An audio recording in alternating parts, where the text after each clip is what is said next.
రుతఫోర్డ్ ఢిల్లీ భాష వంగి వంగి సలా కొట్టినప్పుడు ఎక్కడో నేను బ్రిటిష్ సామ్రాజ్యం నెట్టిన గుడ్ల ముట్లెత్తుకొని ఊరూరు తిరిగినప్పుడు ఎక్కడో నేను బ్రిటిష్ సామ్రాజ్యం గిడ్డంగులు కట్టుకోవడానికి ఇంత చిన్న చోటు చాలా మా చంద్రగిరి రాజు దగ్గర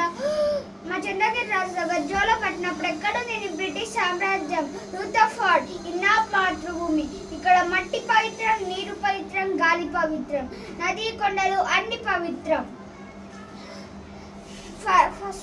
స్వరాజ్యం ఒకరిస్తే అది పుచ్చుకునే భిక్షం కాదు, పోరాడి గెలుచుకునే ఒక హక్కు. ఈ జన్మకే కాదు 1000 జన్మలకైనా ఈ పుణ్యభూమిలోనే పుట్టి నా ప్రజల సమస్యకై పాటు పడతాను. ఒక్క సీతారామరాజు చనిపోతే లక్షల సీతారామరాజులు ఉద్భవిస్తారు. ఒక్కొక్క విప్లవ వీరుడే బ్రిటిష్ సామ్రాజ్యకు పల్లవిస్తారు. సీతారామరాజు ఒక వ్యక్తి కాదు, సమూహ శక్తి, సమూహ వేడి, స్వాతంత్ర నినాదం, స్వేచ్ఛ మారుతం. మట్టిలో మట్టినై, నీటిలో నీటినైన ప్రజల ఊపిరిలో ఊపిరినే, మనుషుల్లో భావాన్ని, హృదయాల జ్వాలనే, నా జాతి చెల్లు పాడుకునే గీతాన్ని 3 రంగుల జెండాలో ఉండిపోతాను. అక్కడ కాదురా ఇక్కడ కాల్చు, వందే మాతరం, వందే మాతరం.